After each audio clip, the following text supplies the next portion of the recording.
Hello, everyone, and welcome to our session. My name is Julia Christensen Hughes, and I am the president of Yorkville University. I'm coming to you from Fredericton, New Brunswick. You can see I've got my convocation gowns on. I'm just in a side room overseeing two convocation ceremonies today. Sophie, if we could have the PowerPoint up, please. I'm joined by my colleagues on a panel. We have Kathleen Rodenberg, who's an associate professor from the Lang School of Business at the University of Guelph, my former home. We have David Steingard from the Hobbs School of Business. Hello, David, delighted to have you here. And Ralph Torrey, who is the research director of Corporate Knights. Hi, Ralph. Thank you so much for joining. Sophie, if you could pull up the first slide of the PowerPoint, please. But just to say that the group of us are committed to accelerating the shift, as the title suggests, in academic business school research towards impact and the United Nations Sustainable Development Goals. And we're doing that in a variety of ways. Now, we've each committed to speaking for 5 minutes to share with you a bit about what we're thinking of, the activities we have underway, and then we promise that there's going to be time for discussion and exchange. So the piece I'm going to be kicking off with, next slide, please, Sophie, are my reflections actually as a former business school dean, how I experienced rankings and some of their perverse effects on our faculty and on hiring decisions, and then some of the work that I've kicked off to try to do what I can from my own sphere of influence to better align the work of faculty with the Sustainable Development Goals. So for the past 10 years, I served as Dean of the Lang School at the University of Guelph. And towards the beginning of my term, we engaged in a strategic planning exercise, as new deans do. And where we landed was on a vision to be and develop leaders for a sustainable world. We also adopted 3 pillars that were central to our values and our approach. And those were transformational learning, research with impact, and community engagement. And of course, we recognized how interrelated the vision and those pillars were. One of the things I've learned in my leadership role is that once you know what you're trying to do, try and figure out who in the world is already doing that in an amazing way and try and hang out with them. And so I was delighted to have Lang join Prime and ultimately become part of the Prime Champions group. And I was really fortunate to be invited by Prime and Corporate Knights to an event in Davos where I had the opportunity to meet with other deans with similar values for their schools on a similar journey. And I was struck by the conversation about Corporate Knights and its commitment to providing a ranking that was aligned with the United Nations Sustainable Development Goals. We at Lang hadn't pursued a ranking yet, but it was very much on my mind. As a new dean, I was really being challenged with 3 primary goals: to get us ranked, to get us accredited, and to get us named. So 3 pretty significant goals. We weren't prepared to go forward yet with CSB accreditation because they hadn't yet revised their criteria that would really allow schools to have a very, very much sort of an independently generated strategic vision. So we had to put that one on pause. In speaking with a potential donor, though, I realized that as much as he was entirely supportive of our vision values and wanted to engage with us, he wasn't prepared to put his father's name on our business school until we were externally validated. So I knew that one of the things I had to sort out is what ranking we were going to pursue. And so I was absolutely delighted when I learned that we had values alignment with Corporate Knights. And with a little nervousness, we went forward for our first ranking. And we're absolutely delighted that when our MBA came in the top 10 globally. As a brand new business school, we hadn't anticipated that. And I can tell you it was getting that ranking, that assurance that led us confidently into accreditation. And then just before I stepped down as dean, being successfully named the Lang School of Business and Economics with the largest single gift in the University of Guelph's history. But the story doesn't end there. As I stepped down as dean, I really reflected on my time, feeling so much gratitude that corporate nights had existed, and being so incredibly troubled that when faculty were serving on promotion and tenure committees or on search committees, that they just kept saying, but what has that person got published in the FT50? And I thought, what does the FT50 have to do with our unique value proposition, where faculty were so committed to writing wonderful, impactful books, publishing in really, really accessible ways, publishing in other kinds of journals that were much more interdisciplinary or integrative, or focused much more on application, maybe focused on particular industries like food and agriculture, where they were exploring food sovereignty issues, for example, or in hospitality and tourism, with a profound commitment to advancing the sustainability of the restaurant and tourism industries. There wasn't a place for that work in the FD50. And again, I was frustrated when I heard how wedded some faculty were to the idea that the FT50 was the only way to judge excellence in research. So as I was stepping down as dean, I wanted to continue to engage in this space, and was so fortunate to have Kathleen Rodenberg join our team.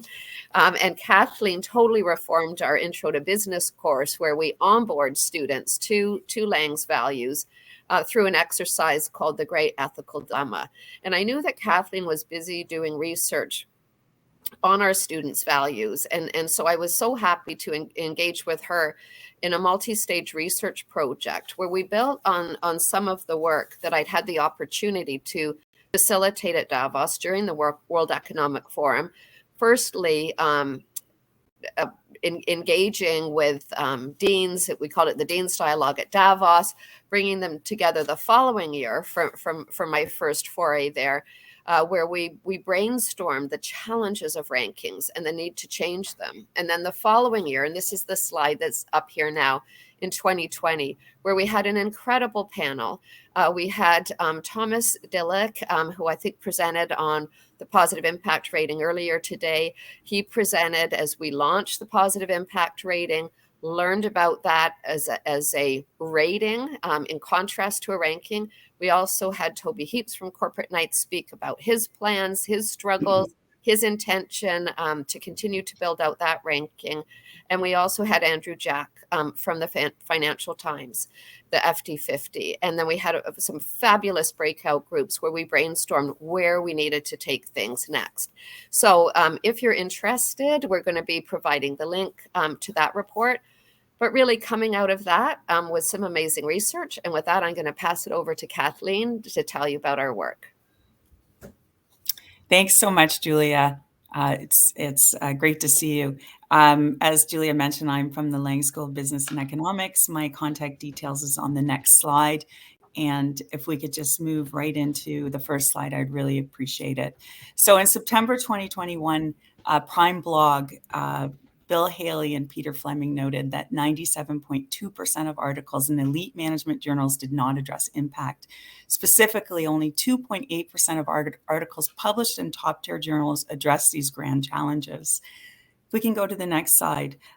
Recently, we hypothesized along with other researchers on how the pursuit of FT50 list publications have blocked progress towards the 2030 agenda.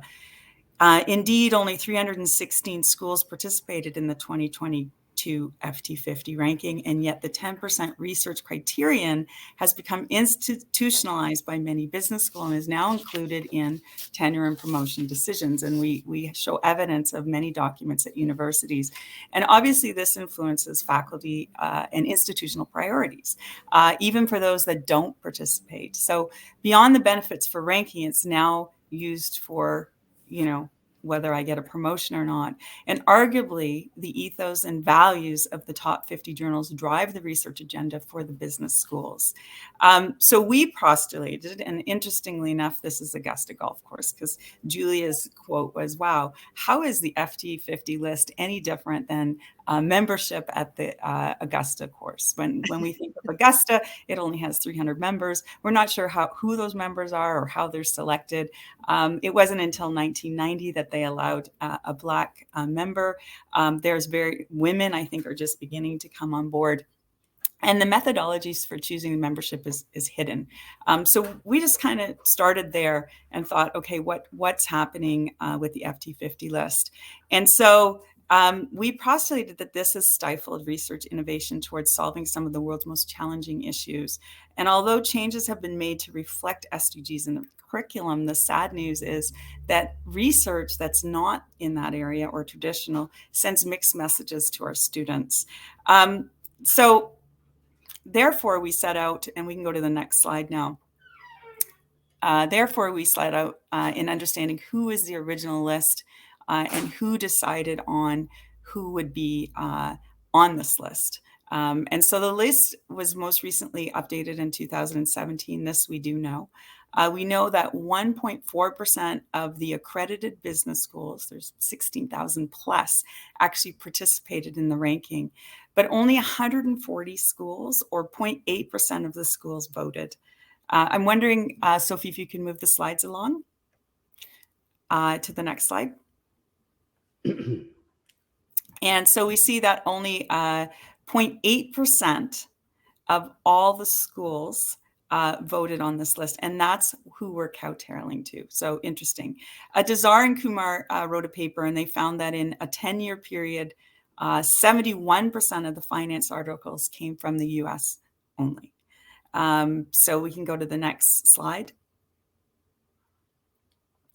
And indeed, interestingly enough, 95% of papers published in 2019 were from the top 20 business schools and from the US. And 56% of all finance papers from 1999 to 2008 were also from the US. If we can slide to the next slide. And, we talked about how it's so much like the Augusta golf course. But, the hypothesis that we had was going into our study, along with many other researchers in this area, is that there would be few articles that had SDG-related topics. Business ethics would be the catch-all, that most would come from a North American institution. Most would be North American data. We would have male-dominant first authors, BIPOC first author, more SDGs versus non-SDG topics, and also female first author, more SDG versus non-SDG topics, and that we'd have a very long publication cycle. And so with that, we took 12 researchers. There's lots of research out there with machine learning, and we wanted to verify that through qualitative analysis. And so we had 12 researchers through a very consistent methodology read these articles. And in some cases, at least twice, front to back, and in some cases up to 6 times to determine the SDG relatedness. If we can skip to the next slide. So as you can see, we looked for 2 types of relationships, implicit, explicit. Could we see exactly that it was SDG related, or implicit where they were implied? And so what we noted is that 73% of the articles in 2019 did not have any relationship to sustainable development goals. If we could switch to the next slide. In confirmation of another one of our hypotheses, close to 50% of the articles identified as having SDG relationship were tied to the Journal of Business Ethics, and an additional 30% were tied to management and organizational topics, as expected. In the next slide, we identified that the majority of SDGs that related was SDG 8. If we could switch the slide again, Sophie, that would be great. SDG 8, decent work and economic growth, we thought for sure. Industry innovation, we thought for sure as well. And certainly SDG 12, responsible consumption and production. But what was more shocking to us really was what wasn't there. And if you continue with the X's, because this is the SDGs that we had very little evidence of, climate action was something that wasn't included, which was very concerning from our perspective. And we also looked at publications, and so if we can switch to the next slide, 69% of publications were affiliated with US affiliation. 63% of the papers used North American data. So also concerning, because what we're doing in essence is creating echo chambers of biases, and we look to confirmation and selection biases of authors that can continue to do self peer analysis. You know, you pick papers that confirm your own research. So let's go to the next slide as well. So, and we just wanted to know that we also did the qualitative, but we also did the quantitative, and we did statistical analysis. And so the data that I'm showing you is actually statistically significant at the 1% level. So one of the things that we noted, and we already note that female representation in faculty as well as BIPOC representation needs work.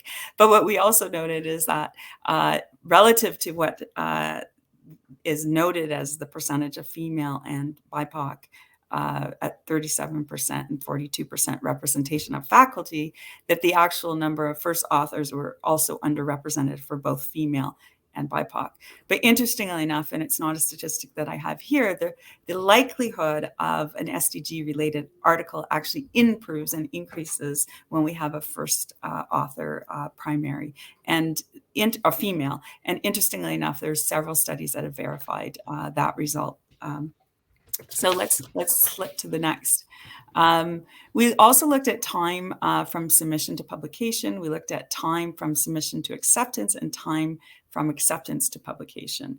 And one of the things we noted is it's on average 20 to 24 months in an FT50, which calls to question the data relevance, right? So by the time we get it out there, you know, some topics are being missed. But what we found really interesting was the Journal of Business Ethics.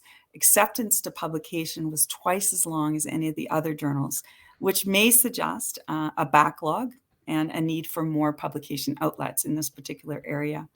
So here's the issue, and this is where I'm going to pass it over to David, because it's not all lost, but definitely challenging. So if we can switch to our final slide and just click and build it all as we go, Sophie. So FT50 journal publications, part of hiring in TNP for organizations and institutions that are not even participating in the FT50 ranking. Obviously, that hiring in TNP expectation is going to influence faculty priorities. So regardless of what we're doing on curriculum, we're still going to have the challenge of a mixed message that our faculty are sending, in that their research agenda is not aligned with that. So it signals the important values to students. And so, you know, the leaders that we're training for tomorrow, you know, developing the consciousness of our students, that knowledge transfer is, again, feeds into the shareholder primacy piece. The other piece that's concerning as well is that acceptance in these journals is minuscule. I mean, we always say, oh, let's go to FT50. And so if we can click and build again, what we do is we take those same topics and we actually submit them to non-FT50 journals. And so we continue to perpetuate that. And so we need transformation is absolutely necessary. So I'm going to pass this over to David. Thank you to everyone.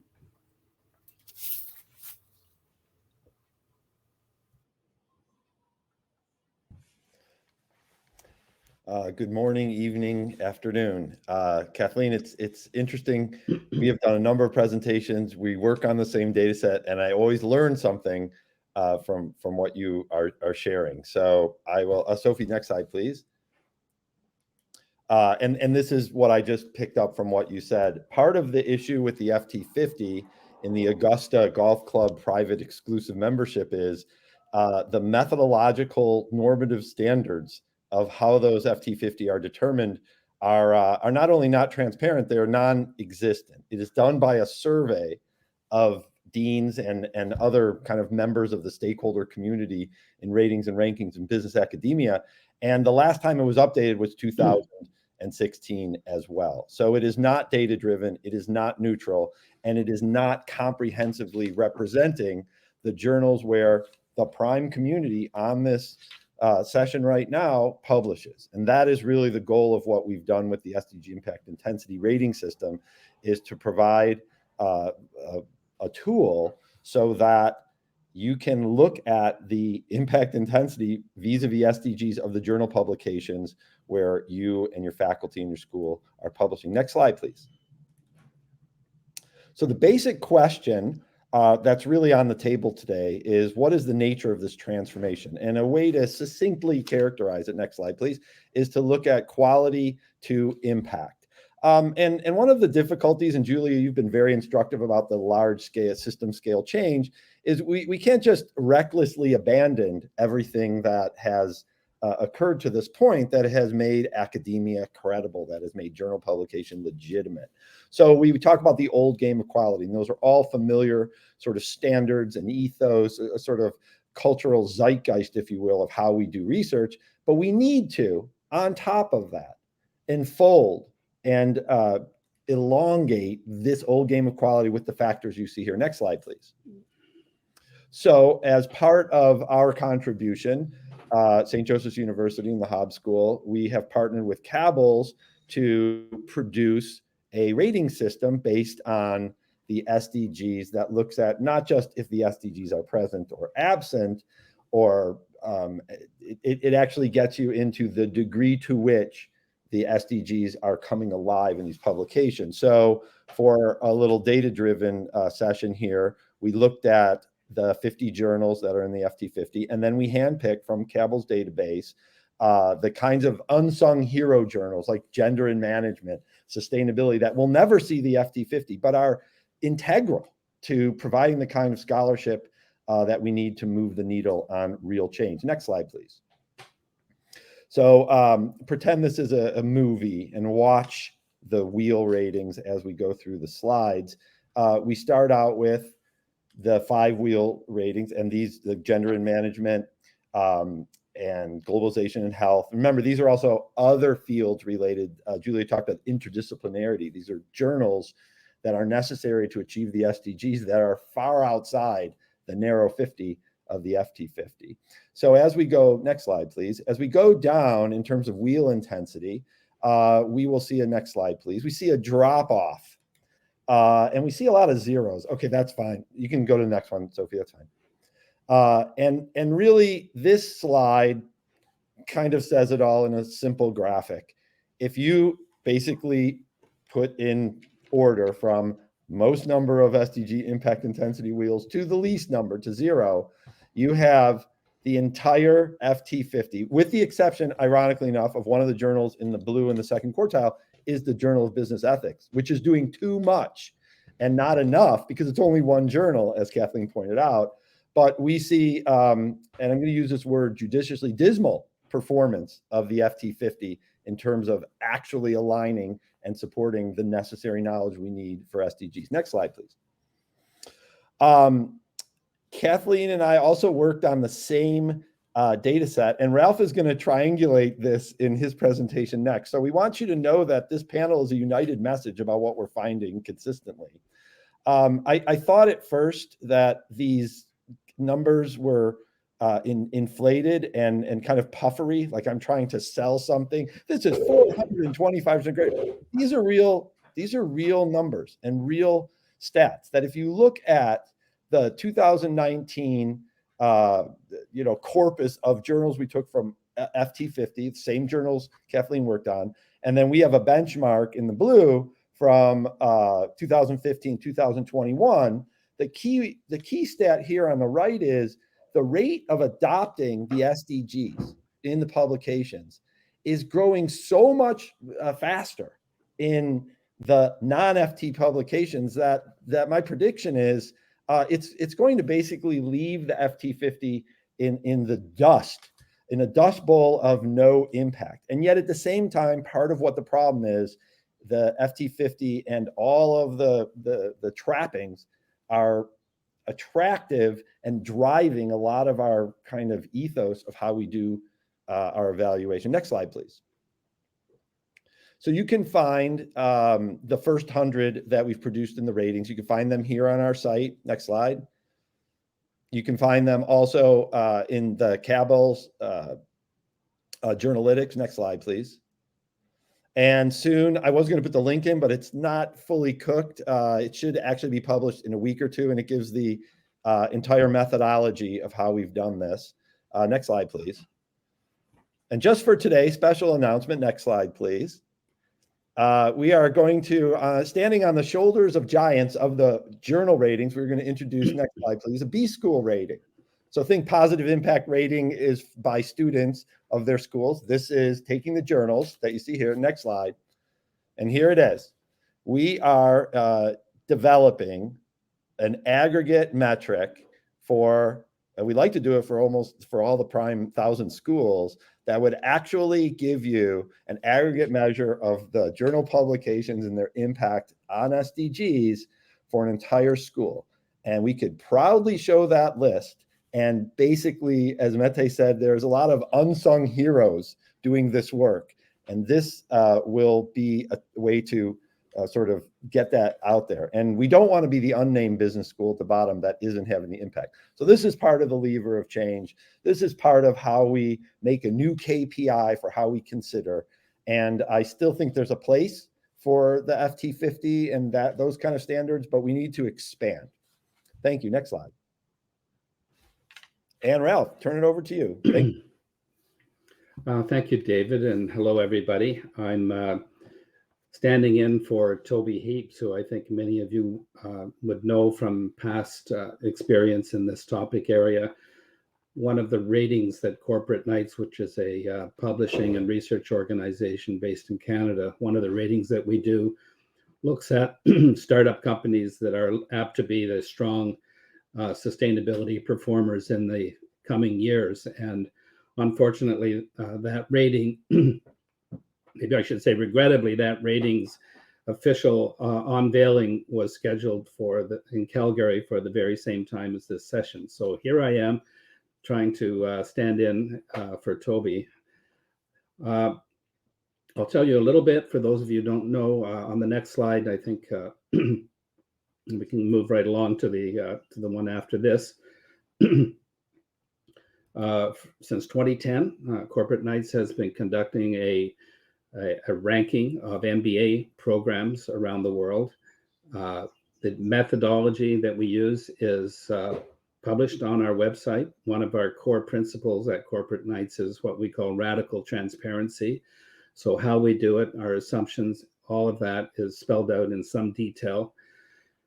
But essentially, we start with a universe of about 150 companies. It's all of the schools that are in the most recent FT 100 MBA ranking, but we also include schools that are in our former rankings, as well as prime champions automatically included in the first round, as well as schools that are accredited. Well, there's an invitation to opt in for schools that are accredited by AMBAA, CSB, or EQUIS. And so we usually end up with a starting group of about 150 schools. We look at 7 metrics. There's a strong focus on the publication output of the faculty, both with regard to the number of papers related to SDG goals that are being published per faculty member, and also the percentage of all of the published output of the faculty that is SDG related. So we look at those two indicators are quite strongly weighted in our system, as is the SDG content of the core courses in the MBA program. We also look at racial and gender diversity. Smaller weights are given to those, partly because of the methodological issues, particularly with regard to racial diversity. But again, the emphasis in our publication, or in our rating and our ranking, has been on the publication SDG relation of the publication output and the core courses of these MBA programs.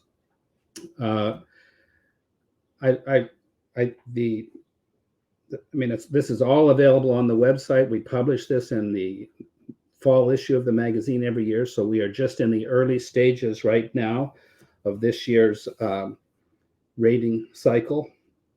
I can tell you a couple of things. First of all, we do the research, then we send it out to all of the schools. In fact, this year we're putting everything in an online portal, so we're doing away with all of the email back and forth, and there'll be an online portal where schools can go and check the numbers and revise the numbers and add papers that we missed that were published by their faculty and so on. And I can tell you that the schools that tend to do best in the Corporate Knights rating are the ones that engage with us in that back and forth. We don't catch all of the papers. This is one of the challenges that we face in this exercise, is establishing a universe of publication output for these 150 schools. It's a difficult task. There's 20,000 faculty probably represented in those schools, so we are thinking of searching all 20,000 of those names, but our process up until now has been to search for papers that are published by faculty members of schools.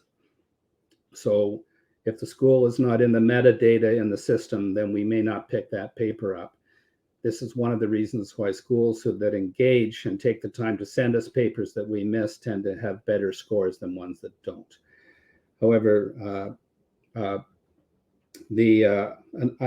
challenge that we face is we don't have any limitation on the journals. As long as they're Scopus, in the Scopus universe, we will pick up papers that are published. So there could be an issue of lower quality journals starting to affect the quantity of publications. We are considering the idea of limiting the universe of journals that we include in our system going forward. But right now it's wide open to anything that's in the peer-reviewed database maintained by Scopus. So that's how it works. You can go and see who scored highest. It's and the metrics are all published on the website as well. The US schools do not score particularly well in this system as compared with the rest of the world. The highest scoring schools are invariably in Europe. Canadian schools do better than you might think for the size of the country. There could be a selection bias there simply because Corporate Knights is very well known in Canada, and those schools may be engaging more intensely with us. But the other thing I would say is that there is quite a lot of differentiation between school performance in the top 15 or 20 schools in the world. At the end of our evaluation, we publish the top 40 in the magazine.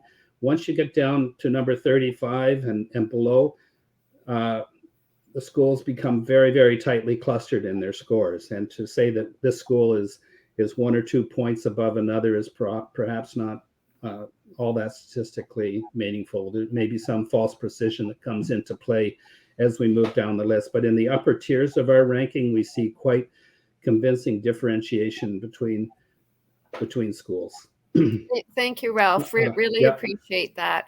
So I think now we're going to move to some discussion. I'm not sure, Sophie, if you facilitate that for us, but I think Kathleen, maybe you can kick us off just with the observation that you made, comparing some of Ralph's recent results and our own. Oh, Kathleen, you're muted. We went the qualitative route in terms of there's lots of researchers out there that are doing machine learning, and certainly all different algorithms exist. And we wanted to somehow verify, because we think it's textual understanding in determining, the relevance. And I know Ralph had some great research results using their methodology that has confirmed our results. And Ralph, maybe you can just talk about the number. We did 4,500. How many papers did you analyze and come up with the exact same percentage in terms of 27% of the articles had SDG relatedness in some way? Yeah, it's either a great confirmation of our finding or a remarkable coincidence. But we looked at 16,500 papers last year from these 150 schools, all published in the year 2020, and 27.7% were SDG related. We did not do as thorough a review of each paper as you did. In fact, most of our assessment was based on reading the title and determining simply from that whether we would check the box that this was SDG related. And yet, with that simple method, we still came up with exactly the same percentage as you did with respect to SDG related output.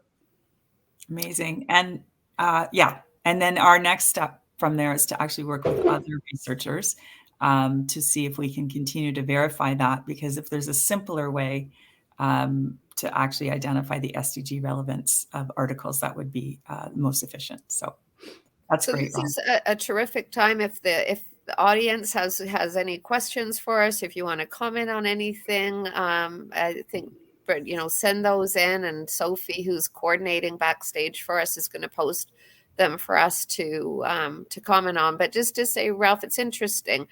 Our research focused on the FT50 articles in 2019, right? That particular snapshot. You're looking at it more recently, and if I understand correctly, all of the Scopus articles, or which are in your set. So clearly, some journals are being more receptive to this kind of work. Faculty are having more success in some journals than others. But about a quarter of the publishing is being SDG related. So maybe, I don't know if that's good or bad. I mean, it's a start.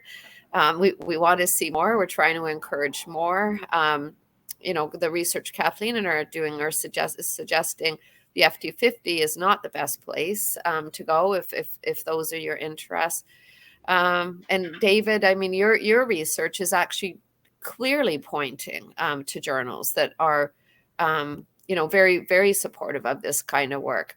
I guess I'm just wondering, to the extent that there may be deans on the call, like what advice we would give other deans in terms of directing their faculty or promotion and tenure. David, do you have thoughts on that? How much time do you have, Julia, for that? Well, apparently we've got 7 minutes. Well, what I would say is, and in the kind of beautifully interconnected ecosystem of change that's going around impact that Prime has been driving since its inception 15 years ago. Happy 15th anniversary, Prime. We are now seeing not impact not as a fringe or something that is a nice to do but not necessary.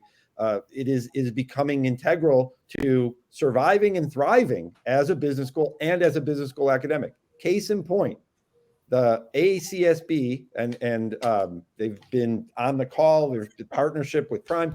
ACSB now requires, in a new standard number 9, societal impact, as a way for you to account when you get accredited that you are having some kind of impact. And if you read the guidelines, it's like page 72 or 52, deep in there, the first recommended list of the cafeteria choices is to show how your faculty is aligning and impacting the SDGs. So what used to be kind of on the outskirts is now becoming more mainstream. And I was at the ICANN, the International Conference and meeting of ACSB, and talked to several deans. And they are all on alert now that they have to perform. So the work that we're doing, showing the bias, showing the rating, showing which schools, is a light that we can emulate those best practices. I am no longer chagrined about the future, because I think now we're going to measure. We can manage what we measure, what we manage, right? Those two work together. So I would say, Julia, it is time. We have a comment. There we go. I will stop. While you're reading that, I think, Ralph, you were going to try and jump in. Well, I just wanted to say that we are also looking at how we can add impact to our evaluation, but we're taking a slightly different approach in the sense that we want to know what the graduates of these schools are doing in the world that is advancing the SDG impacts. And we're experimenting with a couple of methods of looking at this. One is to review the actual online resumes of alumni from our top schools and see what they're up to. The other is to start with what we know are impactful organizations and see where the people in those organizations that have MBAs are getting them. So stay tuned. But Corporate Knights is definitely moving into a rigorous look at the impact that the schools are having, not so much through their publications, but through what their graduates and their alumni are actually out there doing in the world. Yeah, that's fabulous, Ralph. And of course, I mentioned the positive impact rating, which it assesses the extent to which students feel they're being prepared to make positive impact. David, I want to pick up on something you said and link it into one of the comments we've just had in. The observation being that things are changing really quickly, and acknowledging our data set from 2019, Kathleen, saying things probably look very different today, right? There's no question that the world is undergoing significant disruption and all kinds of things are changing. So yes, absolutely. We're interested in looking at the trend there. But if you actually combine that with the time to publication challenge that Kathleen mentioned, I think that will continue to be an issue for FT50 journals. And I guess if I have sort of a positive recommendation to make, I think they're going to have to figure out, how to move time to publication up significantly, as other journals are far more nimbling, engaging in the peer review process and getting articles out much faster. That certainly was Kathleen's and my experience with the articles on this topic we published in Sustainability. But David, you mentioned ASCSB, and I want to circle back to that, because I think we've gone from business schools, when we had the financial meltdown, like really sort of targeted as kind of the evildoers, right? To what extent had we, questions of promoting a Wolf of Wall Street orientation, unethical practice that was, disrupting the global economy, to when you look at our major accrediting bodies, ASCSB and EFMD, and I just really want to congratulate them for their leadership, right? And saying, if you're going to be now as accredited as a legitimate business school, you have to show how you are aligning. And I do think I am optimistic. I think there's all kinds of sort of catalysts or pressures, if you will, that I think are going to better align the curriculum and better align the research. We just need to arm prime champion schools with the metrics, with the rankings. When those deans are told, you better get us a ranking and show you're doing good stuff, right? A different kind of ranking that isn't going to cause the perverse effects of the past. We're just about out of time. Kathleen, you jump in. Yeah, I just wanted to add one to the comment, 2019. So one of the things that really we're trying to verify methodology. And so the idea of taking our methodology and mapping it onto different algorithms using the same data set, so that we can actually verify and people feel confident in those research metrics. And so that's why we're kind of honing in on that. And so just wanted to say that we want to verify methodologies is really the main message in our paper. So yeah, thanks, Kathleen. So we can do this faster next time. David, yes. Ralph, a final word from each of you, perhaps. I would just encourage faculty to be more, and the schools themselves and the deans to be more proactive in promoting the great work that they're doing, because part of it's the unsung heroes, and that there are 1,000 prime schools on this planet. That should have a large influential voice in how we determine what counts and what doesn't in business academia. So hats off to the prime global community for keeping this train moving in the right direction, to the right station.